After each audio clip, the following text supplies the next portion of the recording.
Liberté de la presse, parlons-en. Un journaliste interpellé à l'aube chez lui, puis placé en garde à vue, puis mis en examen pour compromission du secret de la défense. Cela s'est passé cette semaine à Paris. Le journaliste s'appelle Guillaume Dasquier, spécialiste des questions de défense et des services secrets, cofondateur du site internet géopolitique.com. Merci d'être là. Avant de vous écouter, quelques précisions sur ce qui s'est passé, enfin les causes. Mais oui, à l'origine de vos ennuis judiciaires et de votre garde à vue, eh bien, il y a un article que vous avez publié dans Le Monde le 16 avril 2007 et qui s'intitule 11 septembre 2001, les Français en savaient long. Alors dans cet article, vous racontez que vous avez pu consulter un rapport et des notes de la DGSE, on en voit d'ailleurs certaines copies, et vous révélez que les services secrets français avaient prévenu leurs homologues américains avant les attentats du 11 septembre d'un détournement d'avion possible dès janvier 2001. Alors cet article vous a valu la colère de Michel Alliot-Marie, qui était alors ministre de la Défense et qui a décidé de porter plainte contre vous, de vous poursuivre, vous le disiez, pour compromission du secret de la défense. Vous risquez jusqu'à 5 ans d'emprisonnement et 75 000 € d'amende. Ouais. Guillaume, mercredi, il est quelle heure quand il frappe à votre porte? 8h20. 8h20. Vous étiez prévenu, informé, pas du tout? Non. Surprise totale. Donc ce sont des policiers qui viennent, qui sont combien? Ils sont 6, 3 hommes, 3 femmes. Voilà, ils ont été plutôt très courtois. La perquisition et le placement en garde à vue. Je suis désolé, je vais faire une référence que peut-être certains ne connaissent pas. Vous avez en tête ce film qui s'appelle Bienvenue à Gattaca. C'est une sorte de, c'est un film qui décrit une sorte de néo-totalitarisme où on vit dans un monde où tout le monde est gentil, où tout le monde est respectueux des autres, où l'État est extrêmement courtois à travers ses différentes relations avec les citoyens. Et ils demandent qu'une chose, c'est de pas ils se aller présentent, voir. ils disent à quel service ils appartiennent? Oui, DST. Et j'ai vraiment eu l'impression c'est-à-dire que ces gens-là étaient extrêmement polis. Ils étaient bien habillés, ils avaient de belles gueules. Il y a 3 filles qui étaient super mignonnes. Et mais ils sont toujours super mignons, détrompez-vous. On n'était pas dans... Uniforme ou civil? Non, en civil. On n'était pas dans cette image que certains peuvent avoir du Far West urbain où des policiers débarquent à l'aube et cassent tout chez vous. Non, c'était pas ça.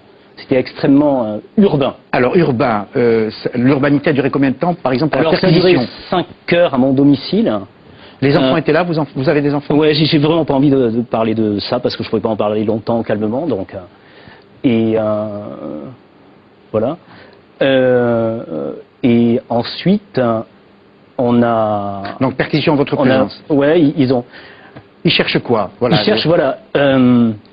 Ils cherchent les documents qui m'ont permis de faire mon travail.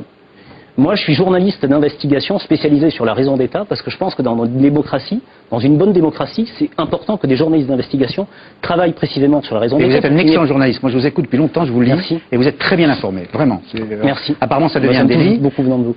Vraiment. Et si vous voulez, l'aberration, c'est que dès qu'ils arrivent et dès qu'ils me disent la cause de leur visite, Monsieur Dasquier, nous sommes là pour votre article paru dans Le Monde le 17 avril dernier sur effectivement ce que la DGSE savait sur Al-Qaïda et sur une note de la DGSE publiée sur le site géopolitique.com. Je leur dis très bien, les documents ils sont là, ils sont dans l'armoire, prenez-les.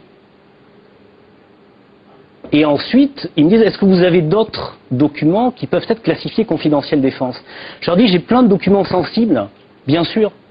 C'est mon métier d'en recueillir précisément parce que je fais ce travail, parce que je pense que c'est nécessaire pour notre démocratie. Donc ils trouvent les documents. Mais je leur montre les endroits. Et vous savez, il y a eu une scène extraordinaire. Je donne pas leur nom parce que il y a un commandant qui s'appelait Philippe et à un moment il me dit, mais je lui dis voilà, allez dans cette annexe, je mets ça à côté de l'appartement parce que pour les enfants je voudrais pas avoir un mauvais cambriolage. Voilà, allez là, toutes mes archives sont là. Et le type il y va, il me dit mais c'est pas fermé à clé. Vous comprenez pas? Je dis, mais moi, mon job, c'est de faire de la transparence. Ça sert à quoi de fermer à clé les trucs? Alors, bien sûr, il y a des choses que je mets sur la place publique. Pourquoi? Mais parce que ça me semble important pour le citoyen éclairé. Donc, ils trouvent les documents qu'ils cherchent, et là, ils vous emmènent aussitôt? Et ils m'embarquent, pour me placer en garde à vue. Où? Ils vous embarquent où? Au siège de la DST, dans les nouveaux locaux. Secret pensé à Bienvenue à Gattaca. C'est super propre. C'est très clean, il y a des caméras partout. Vous voyez pas le jour, il n'y a pas de fenêtre.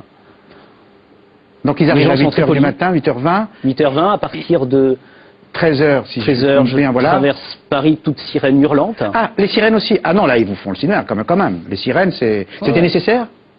Je sais pas, enfin, le méchant, enfin, je veux dire... C'est comme une pression, là, non? À partir de 8h20, celui qui compromet la sécurité nationale, c'est moi, le journaliste d'investigation, qui est tenté d'informer mes citoyens sur ce qu'il y avait derrière la raison des faits. Donc il vous emmène, il vous place en garde à vue. La garde à vue dure combien de temps? Alors, j'ai pas les idées claires pour faire le minutage précis. Environ 40 heures. Ah, la nuit? 40 heures.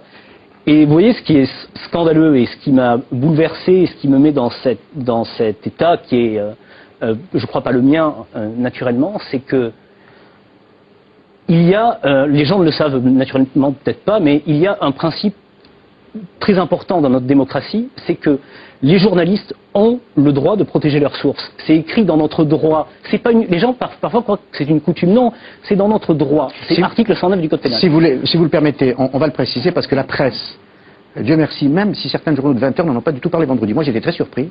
J'ai regardé au moins un journal que je regarde habituellement. Rien, pas un mot sur vous. Bon, parenthèse fermée.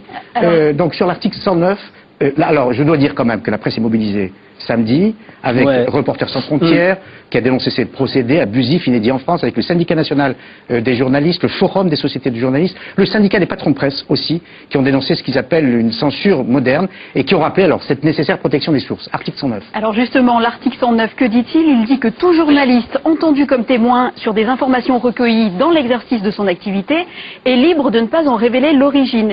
Théoriquement, donc, vous pouvez ne pas révéler vos sources. Ceci étant dit, les syndicats de journalistes trouvent que ce texte est encore insuffisant. Alors, hasard de calendrier, ils étaient reçus ce vendredi au ministère de la Justice pour présenter des propositions visant à renforcer justement cette protection des sources et mettre en conformité le droit français avec le droit européen. Et alors, au niveau européen, que dit le droit? Alors justement, le droit et la jurisprudence européenne font de la protection des sources vraiment le cœur, la pierre angulaire de la liberté de la presse.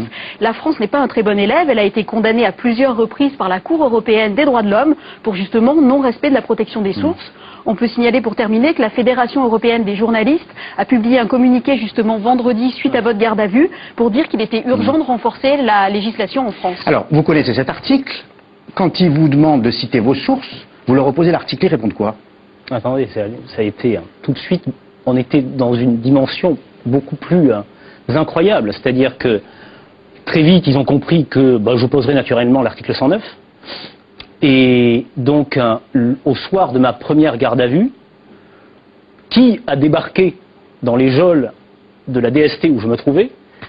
Le substitut du procureur en personne, M. Alexandre Plantevin, pour une discussion à huis clos.